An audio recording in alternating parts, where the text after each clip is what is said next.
गुरु प्यारी सात संगत जी, आप सभी को राधा स्वामी जी।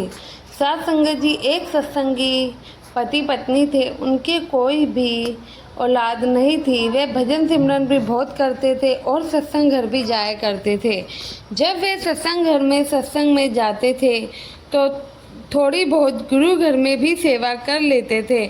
एक दिन सेवा करते करते उस औरत से वहाँ की एक जत्थेदारनी बीवी पूछती है कि बीवी, आपके कितने बच्चे हैं? तो उस औरत की आंखों से आंसू आ जाते हैं। तो जत्थेदारनी समझ जाती है और बोलती है, बहन जी आप रोइए मत, बाबा जी हैं ना, वे बहुत दयालु हैं, वे सबकी सुनते हैं, आपकी भी ज़रूर सुनेंगे, आपकी खाली झोली भी एक दिन वह ज़रूर भरेंगे। वह कहती है तो सामने से बीवी कहती है, हमारी शादी को 20 साल बीत गए हैं लेकिन हमारा अभी तक भी कोई बच्चा नहीं है। वहाँ का जो सत्संग घर था वहाँ पर हर रोज़ सुबह 6 से 8 बजे तक सेवा चलती थी। तो वह जत्थेदारनी कहती है, आप दोनों पति पत्नी सुबह सत्संग घर में सेवा करने ज़रूर जाया करें तो बाबा जी आपकी ज़रूर सुनेंगे। वह दोनों पति पत्नी गुरु घर में रोज़ सेवा पर आने लग जाते हैं और वह बहुत मन लगाकर भी सेवा करते हैं। तो वह कहते हैं, हम 4-5 साल से गुरु घर में सेवा कर रहे हैं पर हमारी औलाद अभी तक नहीं हुई। पता नहीं हमारे साथ ऐसा क्यों हो रहा है। हमने तो सुना है कि गुरु घर में जो सेवा करता है बाबा जी उसकी सारी मुरादें पूरी कर देते हैं। तो एक दिन वे सत्संग घर में किसी बुजुर्ग सेवादार से मिले तो उस बुजुर्ग सेवादार ने उस भाई से पूछा कि भाई तुम्हारे माता पिता कहाँ पर हैं? तो उस सेवादार ने कहा कि हमारी माता जी तो गुज़र गई हैं और पिताजी हैं। तो सेवादार ने फिर से पूछा, पिताजी कहाँ हैं? तो उस सेवादार ने अपना सर नीचे कर लिया। तो वह बुजुर्ग सेवादार समझ गए कि उसकी आंखें क्या कह रही हैं, क्योंकि उन लोगों ने अपने पिता को वृद्ध आश्रम में छोड़ा हुआ था। बुजुर्ग सेवादार उनकी बात समझ जाते हैं और कहते हैं, आपने अपने पिताजी की सेवा नहीं करी। तो उन्होंने कहा, पहले तुम अपने घर जाकर अपने बुजुर्गों की सेवा करो, फिर देखो तुम्हारे घर में किसी भी चीज़ की कोई कमी नहीं रहेगी।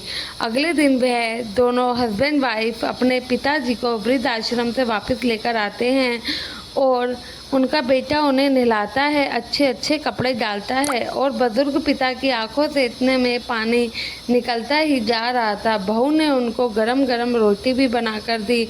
वह सोच रहे थे मन ही मन, इतने सालों के बाद मेरे बच्चों को अचानक से मेरी याद कहाँ से आ गई। जब उन्होंने बुजुर्ग पिता को खाना खिलाया तो उन्होंने बहू बेटे को खूब आशीर्वाद दिया कि दूधो नहाओ पूतो फलो। वह जब भी उनको खाना खिलाते तो बुजुर्ग पिता उनको दोनों हाथों से आशीर्वाद देते। संगत जी, जो उनके घर में गाय भैंस थी, पहले वह 1-1 किलो ही दूध देती थी। अब उनके पिताजी जब से आए थे अब वह इतना दूध देने लग गई जैसे ताजी सुई भैंस दूध देती है। उनका घर दूध घी से भर गया। पिता की सेवा करने से उन लोगों को जो आशीर्वाद मिला, तो 1 साल के बाद उनके जुड़वा बच्चे हुए, एक बेटा और एक बेटी।